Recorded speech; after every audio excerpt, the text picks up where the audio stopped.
Oh,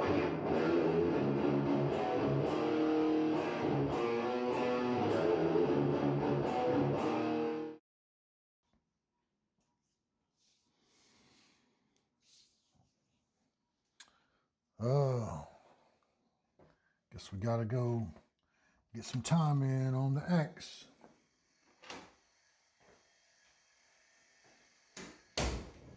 Kind of dragging ass today, but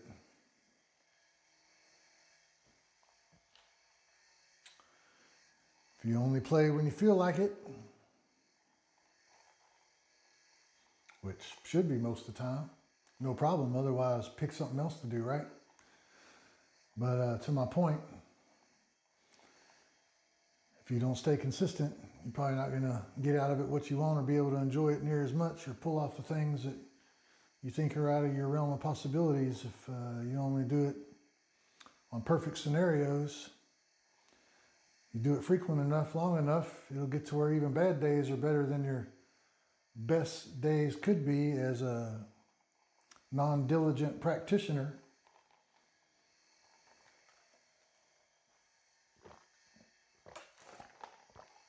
But while we're trying to get in the mode in the guitar dojo today, so we got a couple little looky-loos. I picked this up at that Houston heavy metal market one weekend last year. All kind of folks, you know, related to the scene show up. So this guy does dark art and mystic stuff. And he called this one the Swamp Wraith. I thought kind of fitting for Bayou City, right?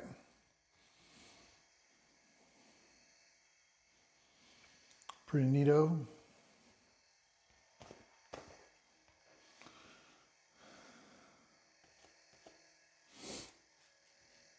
What else we got here? Laying around. Oh, there's a cool underground record label called Caligari Records. And I got some stuff from them, and usually they'll put some cool bonus swag in the package, like these card stock or postcard type promos for upcoming albums or ones that recently came out. But this band, Mura, M-U-R-A, I don't know if y'all heard of them, but devastating heaviness.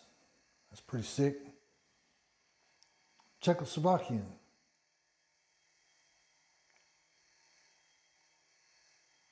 Says, Czech miscreants Mura follow their cult Caligari debut. Doom invocations and necrotic rituals with Needle Cathedral. A 3-track bad trip of a recording of Nefarious Dimensions. Enter Death Doom. So they were talking about the style there, a subcategory.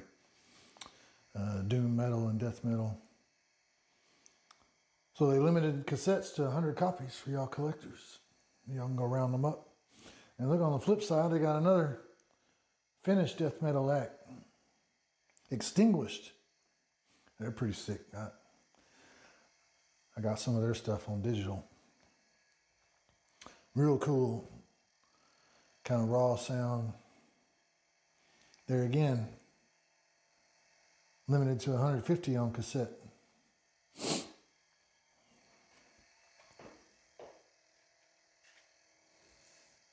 Oh, last thing, I'm going to stop dilly-dallying.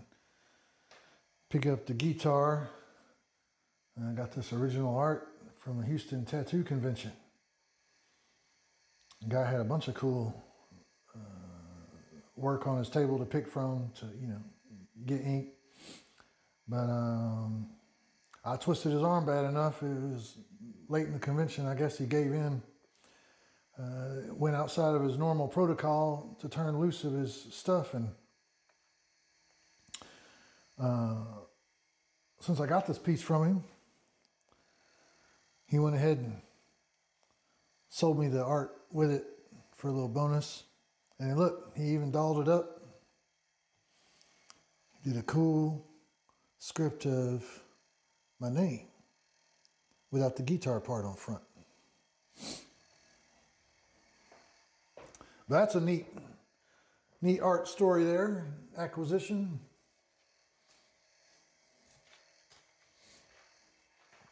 All right, let's hop to it. So on that note, warm up, right? Everybody agrees warm up. Maybe not, sometimes not. Depends on what you've been doing, how soon it was since your last playing escapade.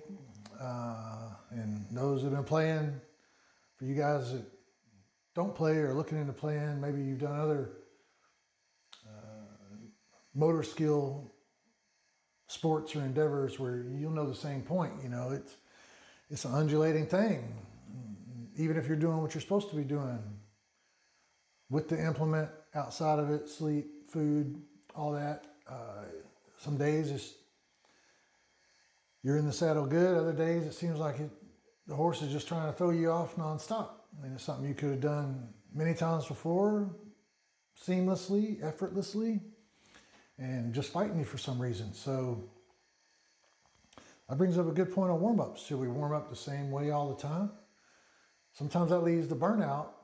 You can't take the mind out of anything you do. After all, that's going to give you the drive, the will, the desire to put your best work forth. And maybe you can use your smarts to get around problems. So maybe we can draw an analogy to like the exercise sciences where you get accommodation. It's all adaptation processes, right? So sometimes we got to introduce a novel stimulus to wake up the apparatus again, get us attention, and to get you out of your funk of burnout, maybe half-assing it, you know. You'll find that to be true if you reflect truthfully to yourself. But the nice thing is, too, the variety, you don't have to get as bored, and maybe it'll shake up some other stuff, get you back on track. I've seen some guys talking about, I like the way they phrase it, don't move on to jamming or trying to pull off high-speed technical stuff. Wherever that bar is on your needs, interests, until it's stable and precise, sounding good if we're going to get back to having fun, get out all the technical jargon. But it's worth looking at that stuff here and there if it's going to bring us what we want. But don't get wrapped up in the library. Keep your hands on the guitar. So, what's best for warm-up? There's a lot of components, right? I got to get the articulations moving right. If it's colder day, stiffer day, sore from something you've done, a lot of practice or performance before, or other chores, exercises, whatever. You may, that day, instead of just thinking you can force it, my body will do what I want, the guitar will do what I want. No, let's find a way to make it cooperate with us. So days like that, for instance, if sometimes, usually I can get with it quicker, get right into some more metal riffs or whatever. If I know, wow, it's just cumbersome that day, I'll take a hint, do some strumming around, get some more general warm-up before moving on into the specific warm-ups that will really wake up and prepare all the exact little pieces of the puzzle, right? All right, so without belaboring that point too much more, and let me know what y'all think. You know, what's your 2 cents on to warm up or not, and what you like to do or what you think the best strategies are, or if you find, you know, there's no rules on that. I do like consistency even on warm-ups to a degree, so I kind of compromise on that front by having maybe 2 or 3 different standard approaches. So, right, if I'm running into a problem thinking I was going to get right with it to the more demanding precision stuff, nope, back up, go into my other protocol, then start heading back that way. Other times, just don't even feel like doing it. The tedious stuff anyway, and just want to relax, and there's no wasted practice unless it's just totally non-intention driven or, you know, careless, creating bad habits. practice makes habits. I heard that from a strength coach, Charles Pollock, from before. That's right. We say practice makes perfect. He always said, no, practice makes permanent. So you got to be careful not to be locking in faults, locking in bad habits that can be harder to reverse or undo, you know, than just making mistakes, honest mistakes. So that's an interesting way to look at it. Another reason to just go another route, if it's not cooperating, you may be starting to put too many reps on reinforcing a mistake. We don't want to practice mistakes. We want to avoid them best we can, but remember, we're supposed to be having fun. So there's your answer.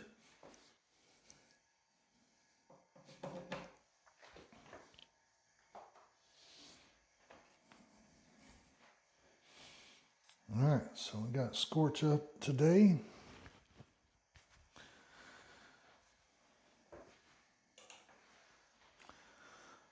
She was in the stall to be saddled today, so we're going to ride her.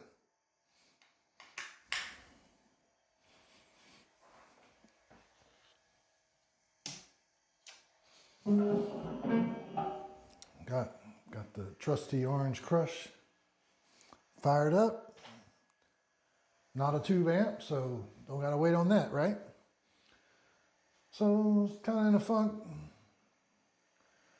So we're gonna do atypical warm up. Stuff you might not expect, right?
That is, somebody's got to know what that is. Put it in the comments. We'll give you props at least. Maybe reward you some other way. All right. So just strumming, moving around, getting the wrists rolling, getting the fingers used to finding spots and getting out of the way of other things. All right, so we'll start moving it on up a little bit from that. That allowed something else to go a little smoother than maybe if I had started with that first and already started causing static, so to speak, and feedback loops and making body correct, overcorrect, wrong correct, get frustrated, flustered. If you're already walking in there in a less than optimal state, we don't want to feed the fire, right? So, all right, start moving a little different stuff.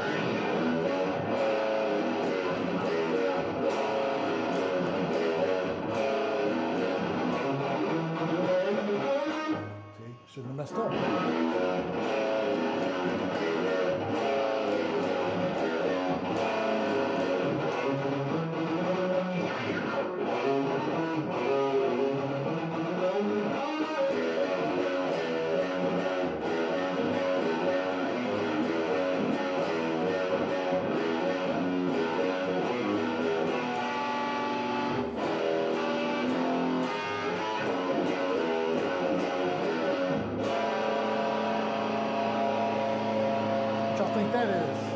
That is. They ain't no metal. Ain't no metal. What about this?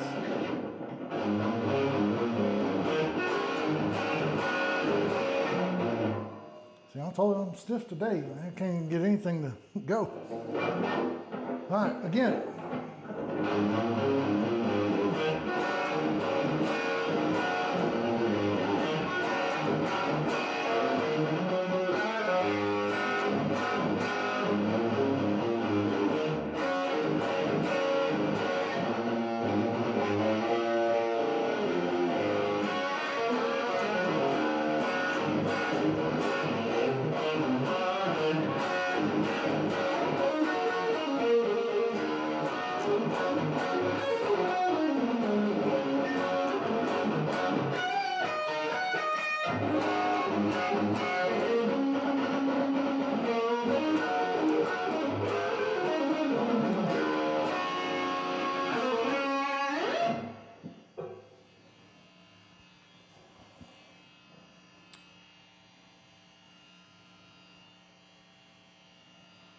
First distal interphalangeal joint, kind of locking up, giving me sharp bites.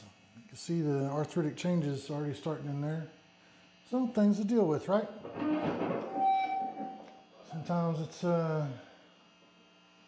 maybe your tires in the way are messing with you, and sometimes your own equipment ain't letting you work the equipment. Anyway, keep on rolling down the road. Let's do one. I got a short on this one, pork chop sandwich.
So I'll stop there.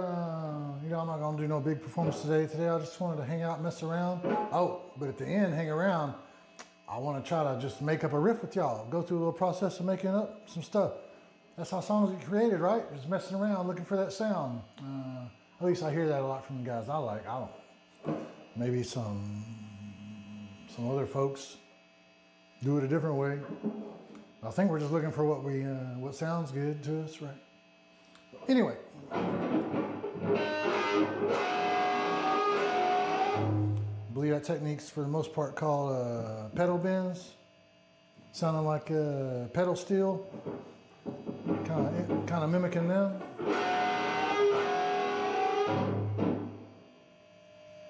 So G and B string there. Bending up to the same note.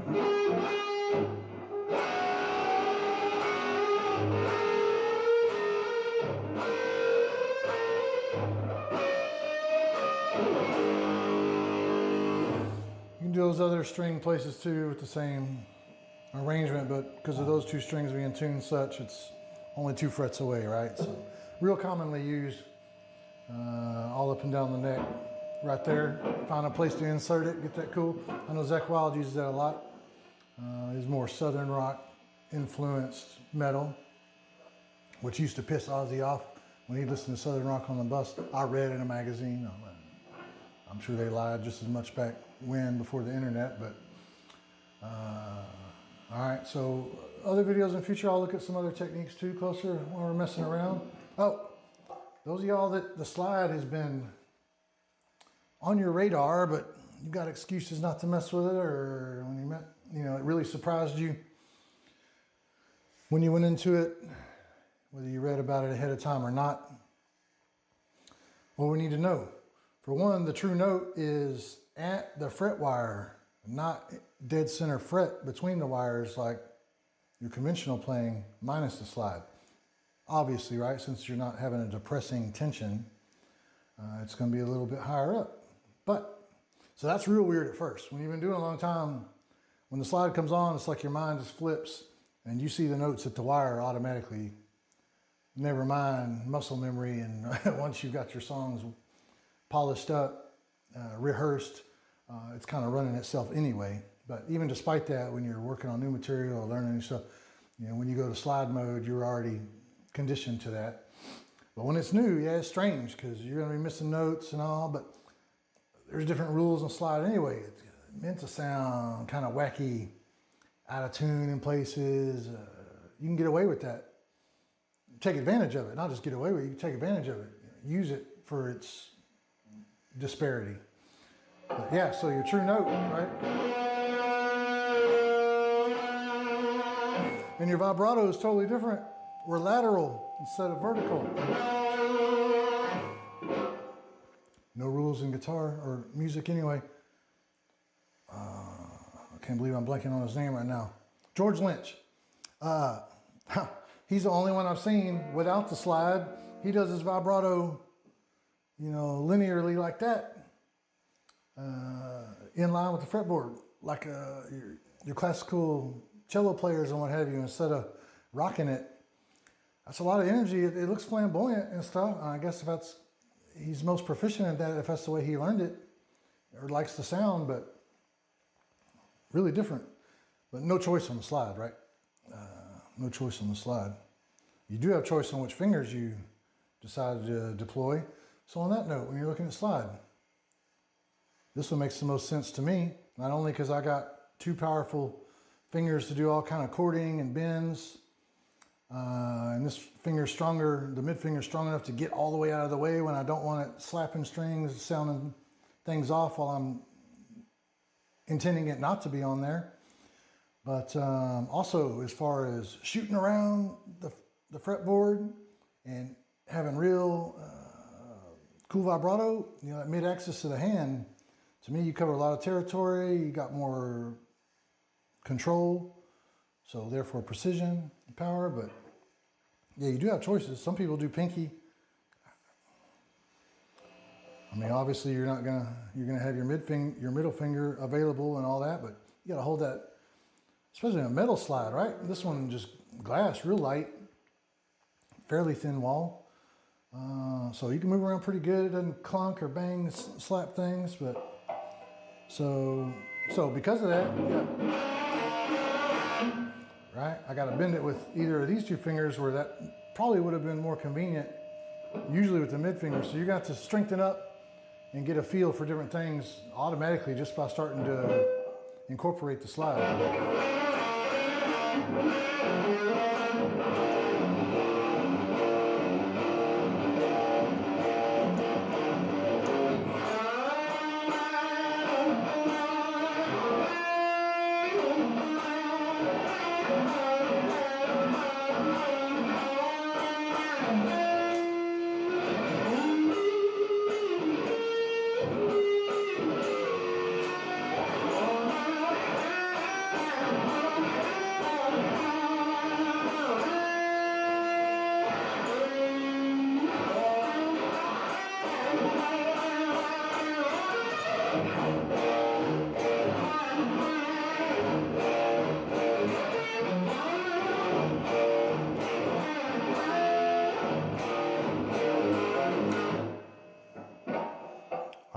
Just since we're doing random stuff, I got one for you. Somebody tell me if I know this one.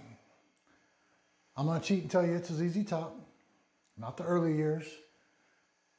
More obscure album, although there's some jewels on there. So I'm gonna do the intro riffage to that song. Somebody tell me. Try to guess it.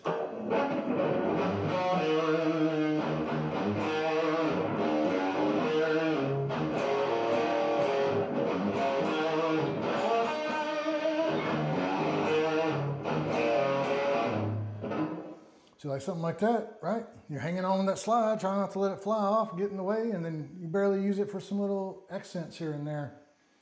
So yeah, slide doesn't have to be like the grand forte. It can just be here and there, but start messing with it. Start messing with it.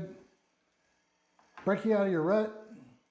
Just those different mechanics and input and all could, you know, get you, like we were talking even before the warm-ups, having fun again, thinking differently, moving differently, getting your body responding again when it's been stubborn, thinking it's good, shut it down.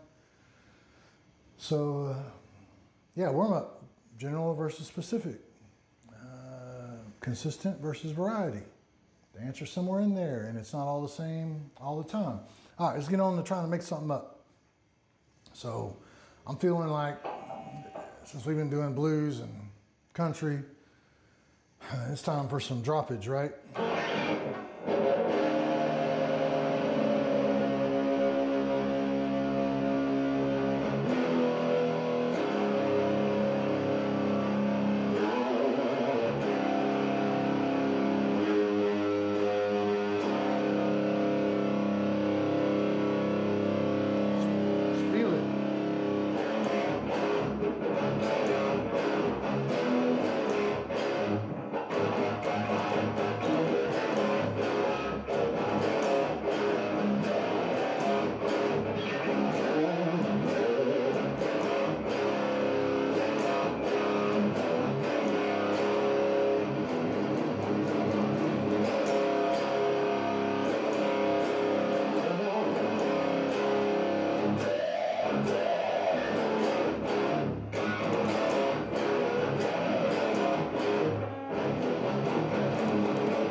I'm no techie.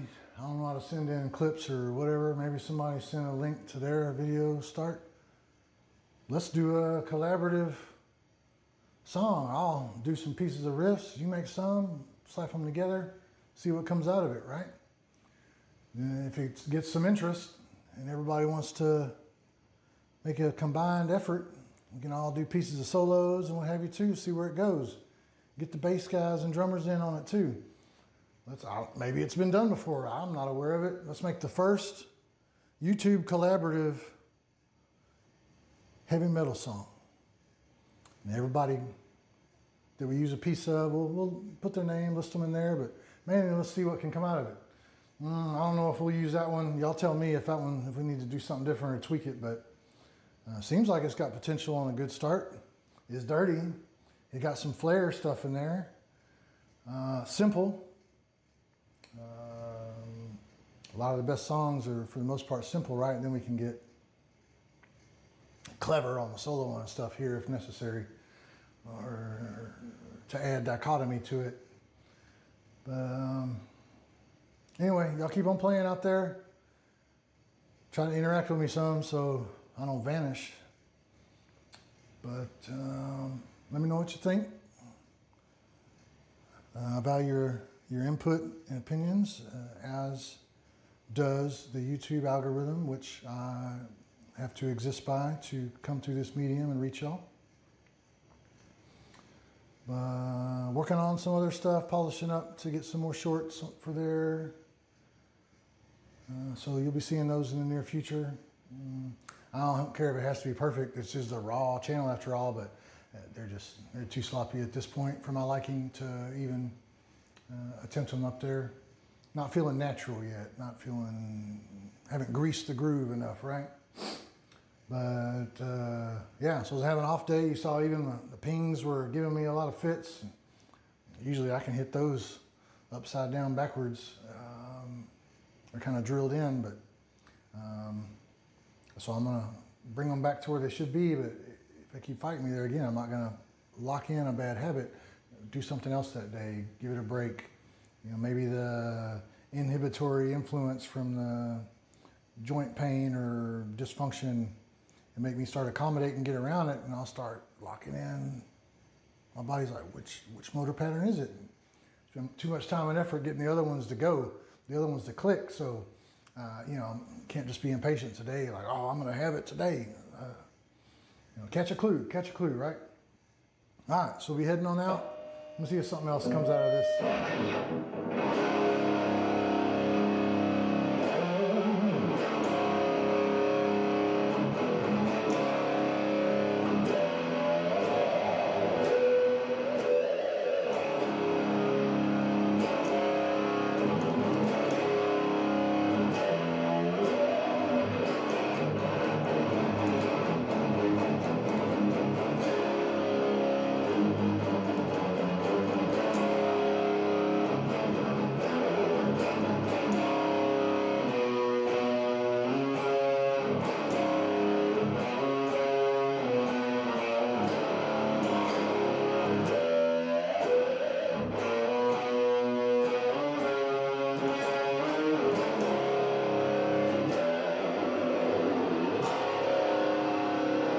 Catch all.